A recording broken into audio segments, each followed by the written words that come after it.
África não é país. África é continente, é imensidão e diversidade. As paisagens vão desde a grandiosidade das montanhas Simen na Etiópia, descritas como o tabuleiro de xadrez dos deuses, passando pela singularidade da Avenida dos Baobás em Madagascar e chegando até a modernidade de Joanesburgo, na África do Sul. Não só as paisagens, mas a variedade de grupos étnicos também é gigantesca. Tem Banto, Nagô, Gegés e tem Yorubá. Não dá para colocar tudo que é africano no mesmo pacote. O jornalismo noticia o cotidiano, desde a política até o futebol, passando pela economia e pela cultura. Mas quem fala sobre jornalismo? Esse é o podcast onde a gente discute sobre os pontos de quem aponta, porque nenhum jornalismo é isento, nem esse aqui.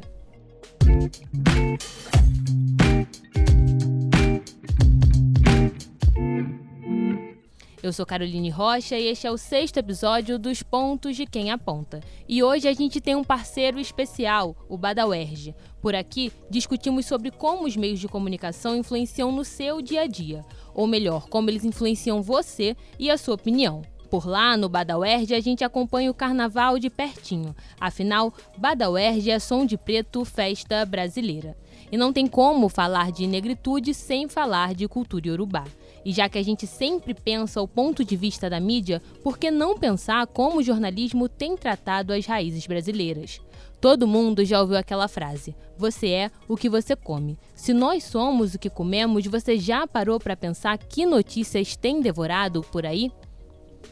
Hoje falaremos sobre os frutos deixados pela cultura iorubá para o nosso país e as cicatrizes abertas deixadas pela nossa intolerância. Mas antes de começarmos, vamos mergulhar no tema com uma explicação do nosso querido historiador e estudante de jornalismo, Gibson Romão. O axé, o acarajé, os orixás e dezenas de outras palavras, tradições, comidas e ritos praticados aqui no Brasil são derivados da cultura iorubá, uma das mais significativas culturas da história do continente africano. Segundo Pierre Verger, fotógrafo e escritor francês naturalizado brasileiro, o termo iorubá chegou ao conhecimento do mundo ocidental em 1826, em um manuscrito em língua árabe e trazido pelo colonizador. O capitão Clapperton trouxe o termo das terras Hausa, no ocidente da África. Em princípio, eles usaram o termo iorubá para definir os povos do reino de Oió. Foi com o assombroso tráfico negreiro que, por meio do poder da oralidade, a cultura iorubá chegou ao Brasil. Inclusive, nos terreiros de Candomblé Nagô, o iorubá é um idioma utilizado, o que o tornou um dialeto litúrgico. Além do Brasil, as influências da cultura iorubá podem ser reconhecidas e encontradas em países americanos, como em Cuba, Trinidad e Tobago e no Haiti. Essa cultura ela é originária lá da Nigéria, mas ela também está presente em outros países, como no Benin, no Togo e em Gana, países que ficam ali na África Ocidental. Roupas coloridas, turbantes coloridos e colares também coloridos são frutos da influência desse grupo étnico na moda, além das colaborações na culinária, ainda mais em terreiros de candomblé, como o amalá, uma comida típica da Nigéria, que na religião ela é ofertada para Xangô. Para somar ainda mais nesse tema, estamos aqui com o escritor, professor de cultura iorubá, babalorixá e autor de Iori, a cabeça como divindade. Nosso convidado de hoje é o querido Márcio de Jagum. Como vai, Márcio? Maravilha, Carol. Tudo bem? Uma alegria estar aqui com você, com todos os ouvintes e as ouvintes que nos acompanham. Fico muito feliz de você ter topado essa conversa com a gente, ainda mais sobre um assunto que é tão pouco falado. Muito obrigada por estar aqui. Muito obrigado também aos nossos ouvintes que estão nos acompanhando de pertinho. Vamos para mais um episódio.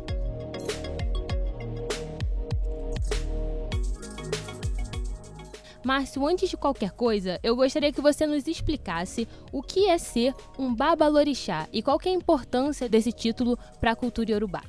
Bom, babalorixá é o título masculino daquele que lidera uma comunidade de terreiro no candomblé de tradição nagô ou iorubá.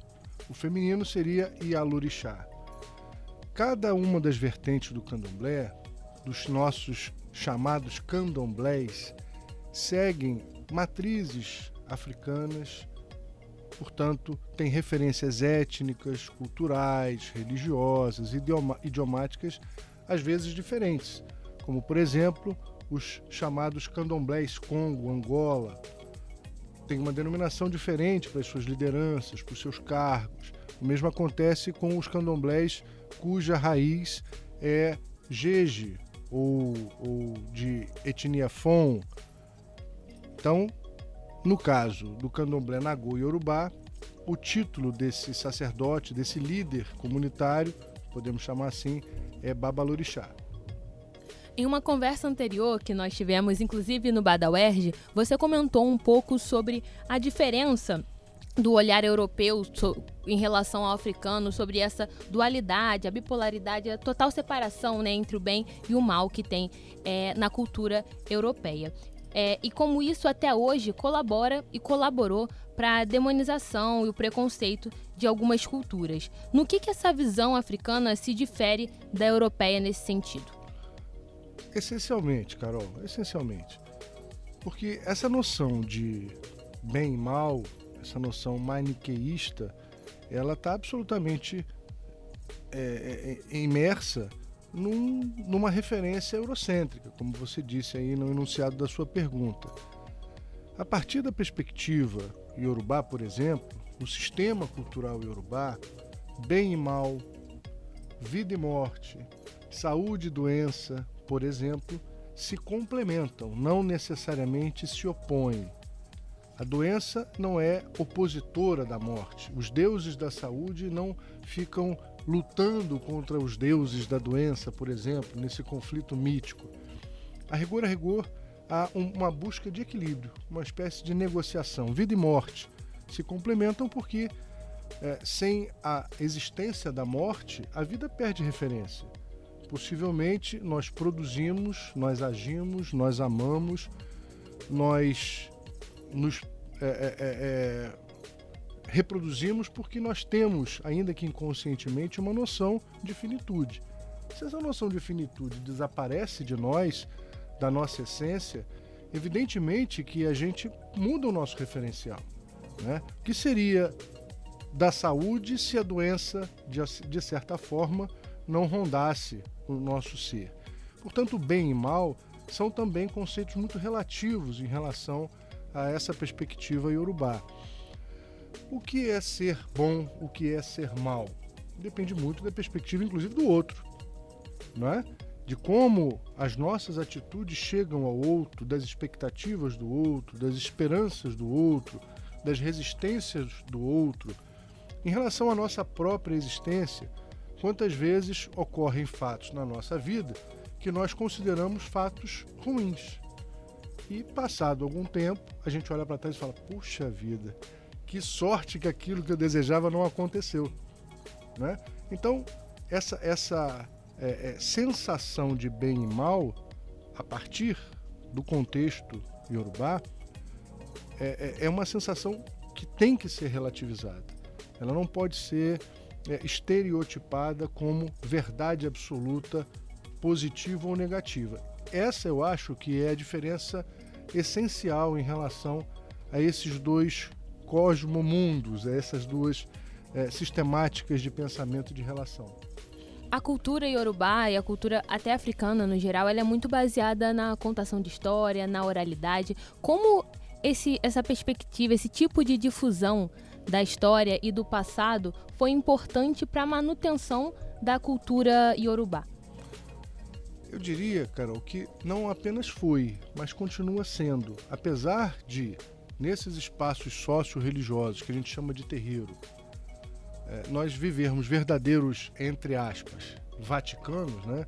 São territórios que têm leis próprias, que têm perspectivas próprias, que têm idiomas próprios, status sociais próprios, encravados numa sociedade que tem outras regras. Por essa perspectiva, eu chamaria de um Vaticano, né? Entre aspas, como disse.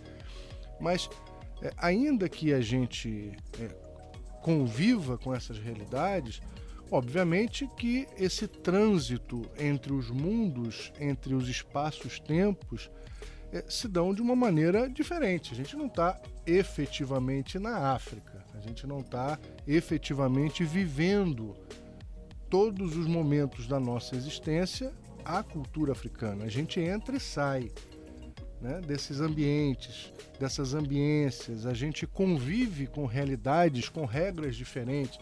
Eu posso estar dentro do terreiro, imerso nessa cosmovisão que eu acabei de mencionar, e daqui a pouco pego o carro, saio e vou no mercado.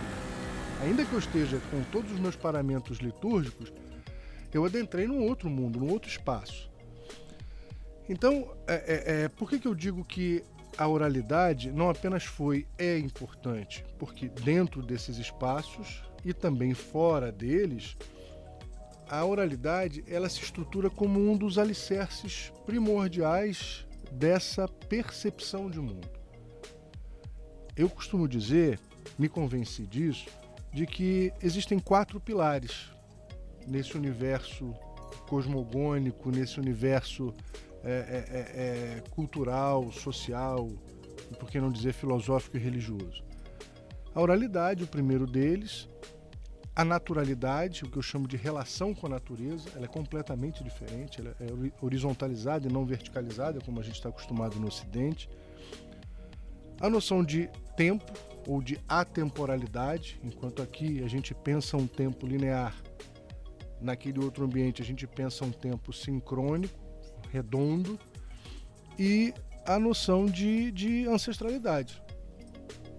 Relação entre vida e morte, a relação com os antepassados, etc. e tal.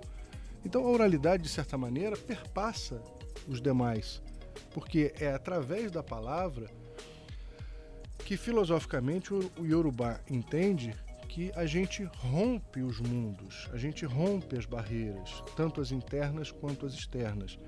É falando que a gente emana movimento, que a gente exala uma fagulha mítica do próprio Criador, o Emi. O hálito ele é uma dispersão dessa fagulha primordial do Criador. Então, a oralidade ela tem, nessa perspectiva, primeiro, um halo de sacralidade. Falar, ensinar falando é divino, pode-se dizer assim. Por outro aspecto, falar é também um ato natural. Escrever não é natural? É, mas o papel não é da natureza. Ele vem a partir de uma matéria-prima natural, mas ele não nasce na árvore, ele não brota do chão, né? Você não pesca o papel no rio. Mas a fala é natural. A fala é você, é a sua emoção, são os seus movimentos biológicos chegando, repercutindo até mim. E mais, a fala, a transmissão oral, ela requer uma composição com outros sentidos. Ela não é unitária, não é só falar. Nesse contexto, eu não estou despejando informações, eu estou interagindo.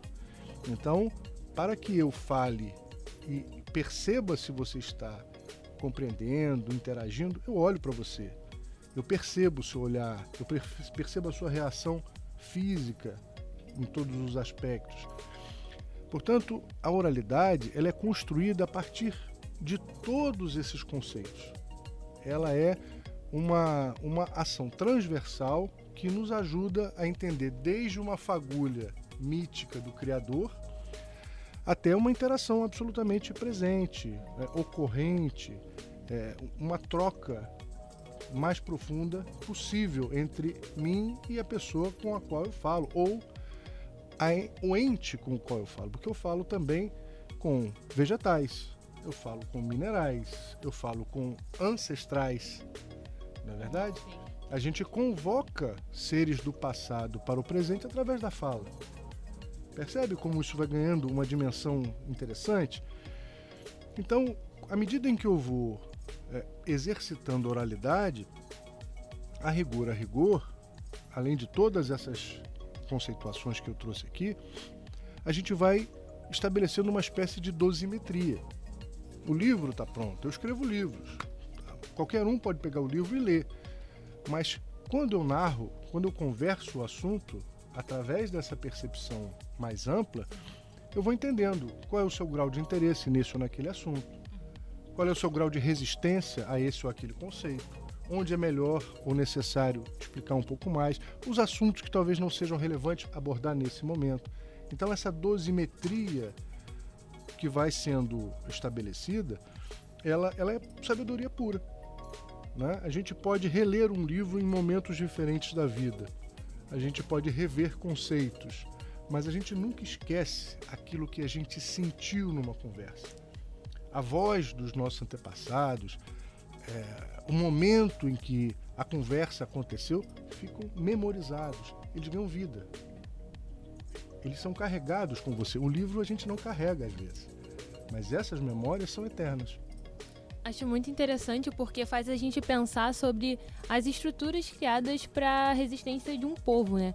E algo que é muito importante também para isso é a religião, que você chegou a comentar. Queria que você falasse um pouco mais sobre a importância da religião para a manutenção dessas culturas, para o passar para frente, né, determinados ensinamentos. Você pode observar que esses conceitos, essas percepções que eu estou trazendo, elas não são necessariamente religiosas. São mais amplas, poderia dizer espirituais, poderia dizer naturais, poderia dizer filosóficas, né? Filosóficas, espirituais, naturais, enfim. Mas quais foram os espaços que sobraram, os espaços que foram mantidos heroicamente por esses ancestrais que atravessaram o Atlântico nessa diáspora forçada? Os terreiros. Os terreiros são verdadeiros quilombos, por isso eu gosto de pensá-los, de propô-los como espaços socio-religiosos. Eles não são exclusivamente religiosos, eles são sociais, eles são políticos, né? Eles são filosóficos. Então, esses ambientes acabaram significando locais, endereços efetivos onde essas práticas continuam existindo, são mantidas, são reforçadas, são revigoradas geração a geração. Esses espaços são muito significativos para que essa memória, para que essas, não só práticas, mas como essas filosofias se mantenham num aspecto, aí sim, em ambiência religiosa, mas com uma proposição mais ampla. Antes de continuarmos, não esquece que você pode acompanhar a gente de qualquer lugar. Estamos no Apple Podcast, Spotify, Cashbox e Deezer. E para acompanhar a gente de pertinho mesmo, siga os Pontos de Quem Aponta nas plataformas de streaming. Assim você recebe as notificações de episódios novos e não perde nada. Vale lembrar ainda, nesse EP especial, que tem um episódio inteirinho sobre resistência negra e samba no perfil do Badauerge. É só pesquisar Badauerge em qualquer plataforma de streaming para entender a fundo sobre esse movimento incrível que é o Carnaval. Márcio, a gente falou muito sobre a contribuição iorubá para a cultura brasileira, mas como os iorubás contribuíram para a formação e para a construção da própria África? Pois é, como a gente diz sempre, é importante relembrar, a África é um enorme continente, múltiplo em etnias, em grupos sociais, em culturas, em deuses, enfim, idiomas também. Os iorubás ocupavam basicamente a região sudoeste daquele continente. Atuais Nigéria, em maior parte, Togo, parte do Benin, parte de Gana. Então essa era a ambiência principal dos chamados iorubás. No entanto, é bom fazer uma ressalva, essa denominação ela não é autônoma, eles não se autodenominam iorubás. Existem tópicos, pontos de convergência, de identidade, de reciprocidade entre várias etnias que falam iorubá. Mas determinados grupos, por exemplo, têm mitos cosmogônicos, ideias de gênese completamente diferentes. O mito da gênese dos Oió é diferente do mito da gênese dos Ifé, por exemplo. Os deuses cultuados entre os Ibo não necessariamente é o mesmo cultuado entre os Ijexá. Então, essa tentativa de unificação, ela é típica do colonizador. Foi ele, ou eles, os colonizadores, né, que desde aquele momento de invasão do continente africano, com propósitos exploratórios, né, de domínio territorial e político, que tentaram unificar esses grupos para ter as suas próprias facilidades. Facilidades de liderança política. É melhor você negociar com um do que negociar com todos. É mais fácil você identificar um grupo do que respeitar as suas peculiaridades e assim sucessivamente. Até hoje, se você for na Nigéria, por exemplo, ele diz assim, eu queria falar com o Yorubá. Eu sou Ifé, eu sou Oió, eu sou... Guardadas as proporções, é como um estrangeiro descer aqui no aeroporto do Galeão e falar assim, eu quero falar com um latino. Você se identifica como latina? Vão achar que eu canto. Eu sou brasileiro, o outro lá, eu sou argentino. Né? O cara não vai gostar. Então, mais ou menos esse mesmo movimento típico do colonizador. Então, os iorubás tiveram, obviamente, uma importância muito grande em vários aspectos culturais e sociais no continente africano. É marcante a expressão artística deles na forja, tanto de ligas como aço, ferro, ouro, né? As produções artísticas deles são exaltadas por inúmeros pesquisadores africanistas, tanto brasileiros quanto europeus. Eles reconhecem isso. As cidades iorubás, como em algum momento Ifé, a própria Oió, eram megalópolis. Há um relato, eu não me lembro o nome do autor holandês, mas ele foi referido no Alberto da Costa e Silva, no livro A Enxada e a Lança. O Alberto da Costa e Silva menciona que este autor holandês descreve a sua surpresa ao chegar na cidade de Fé e encontrar milhares de pessoas negociando, viajando, uma megalópole, como ele descreve, a exemplo de muitas cidades europeias. Que não deveria ser uma surpresa, né? Mas o preconceito se constrói de uma forma tão terrível que imagina-se sempre que um grupo social, econômico, financeiro, político, uma cidade africana será sempre menor, inferior àquilo que a gente tem como referência de cidade na Europa. Então, eram grupos importantes, tanto na parte da negociação, na parte também política, né? Óbvio que há etnias que se expandiram mais proporcionalmente do que os iorubás. Por exemplo, os chamados povos bantófonos, né? Congo, Kikongo, Angola, etc. Eles ocupavam um espaço territorial no continente africano proporcionalmente muito maior do que os ditos iorubás. No entanto, cada um com os seus cada uns.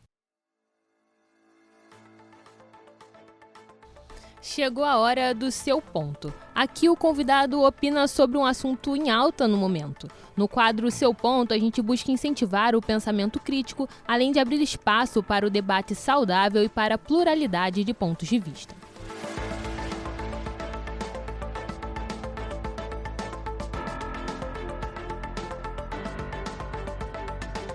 Márcio, depois de alguns casos criminosos no Rio de Janeiro, cresceu a discussão sobre racismo religioso. Muito se falou sobre não existir isso, que na verdade é intolerância religiosa e que o preconceito não estaria diretamente ligado à raça da pessoa. Queria que você comentasse um pouco sobre esse assunto, se isso de fato é verdadeiro e o que seria o racismo religioso.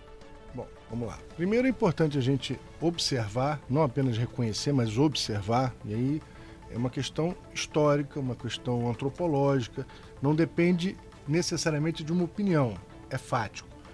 Desde que o colonizador pisa neste território que nós chamamos hoje de Brasil, há intolerância religiosa. Ninguém chegou aqui convidando para participar da primeira missa no Brasil.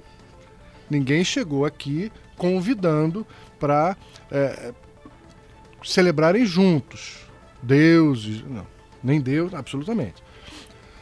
A proposta do colonizador sempre foi dupla: domínio político e domínio religioso. Então, a implantação de duas estacas trazidas pelo colonizador ainda se faz presente na nossa vida cotidiana. Uma delas, a ideia de racialidade. Ou a gente tem dúvida que a gente ainda vive esse problema? É evidente que é um problema de racialidade. Quem traz essa ideia de racialidade para esse território? O europeu, o colonizador.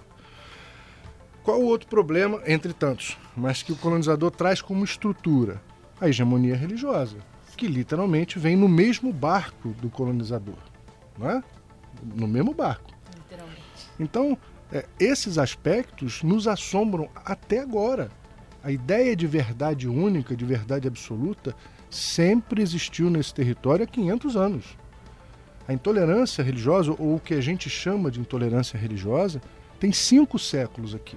Não é algo novo, não é algo recente, é algo, infelizmente, muito arraigado na nossa cultura. A gente tem esse ranço de verdade única, de verdade absoluta, típica dessa hegemonia religiosa. Agora, quanto ao aspecto da nomenclatura, como chamar esse ato abominável? Como chamar? Uns chamam de intolerância religiosa. Mas a própria lei que estabelece esse tipo penal não cita essa terminologia. A Lei 7716 de 89, depois alterada na década de 90, chamada Lei K.O., no artigo 20, ela cria o tipo do que a gente diz de intolerância religiosa, mas não cita essa expressão. Ela menciona ações. Praticar intolerância religiosa, incitar intolerância religiosa, enfim. Mas não fala, não usa esse vocábulo. Nós, população brasileira, que temos resistência, que não conseguimos admitir o respeito, que é o que se pretende, começamos a chamar isso de intolerância, porque intolerância, você está acostumado, tem intolerância à lactose, tem intolerância, né? Agora, chamar isso de intolerância, eu ainda acho pouco. Tenta-se, então, uma segunda nomenclatura, um racismo religioso. É óbvio que existe uma conotação convergente entre esse aspecto, como eu disse, da racialidade e o aspecto da hegemonia religiosa. Não há como entender a resistência, vou chamar de intolerância religiosa, sem entender que isso chega literalmente contra as populações mais vulnerabilizadas. Aquelas cuja racialidade foi desmerecida, ou tentaram desmerecer, tentaram diminuir, tentaram reduzir, há vários pejorativos.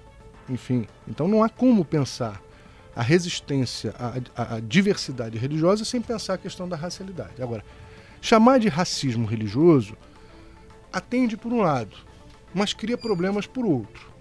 Vamos lá, vamos ser objetivos. Minha pele é branca. Eu sou adepto do candomblé. Os meus deuses são pretos, mas a minha pele é branca. Eu, não posso falar pelo outro, mas eu me sinto desconfortável de dizer que sofri racismo religioso, ainda que tenha acontecido pelo aspecto da intolerância. Mas como é que eu posso dizer que eu posso sofrer racismo no Brasil? Não sofro racismo. Eu não sofro racismo. Você sabe que é racismo, ele sabe que é racismo, eu não sei.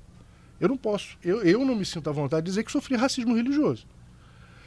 Mas a gente não pode, como eu repito, excluir a conotação étnica. Então eu prefiro chamar de intolerância étnico-religiosa, porque, de certa forma, a gente não despreza esse componente que é extremamente relevante ao fato e, ao mesmo tempo, amplia para situações muito peculiares, não só como a minha, mas, por exemplo, o judeu. O judeu de pele branca sofre racismo? Não o que você conhece, mas sofre intolerância étnico-religiosa quando ele é chamado de judeu por algumas pessoas.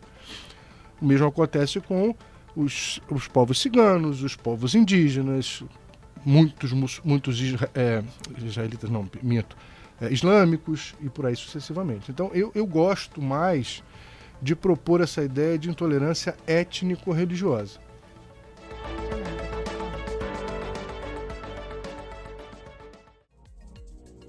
Esse foi o 6º episódio dos Pontos de Quem Aponta, porque nenhum jornalismo é isento, nem esse aqui. Muito obrigada por ter ficado conosco, não esqueça de compartilhar o programa e fazer parte da mudança. Entra lá no @ospontos_ no Instagram e deixa a sua sugestão para o próximo episódio. Márcia, muito obrigada por ter aceitado esse convite. Acho muito importante a gente discutir sobre esses temas que muitas vezes são deixados de lado. Mais uma vez, obrigada por ter aceitado. Prazer, Carol. Parabéns pelo trabalho. Beijo a todos. Os Pontos de Quem Aponta é uma realização de Caroline Rocha com apoio do Audiolab da UERJ, colaboração de Gibson Romão e edição de João Victor Quintans. O episódio de hoje é uma parceria com o Bada UERJ. Nosso programa é mensal e eu te espero no próximo episódio. Vem muita coisa boa por aí. Se você é o que você consome, quem você é?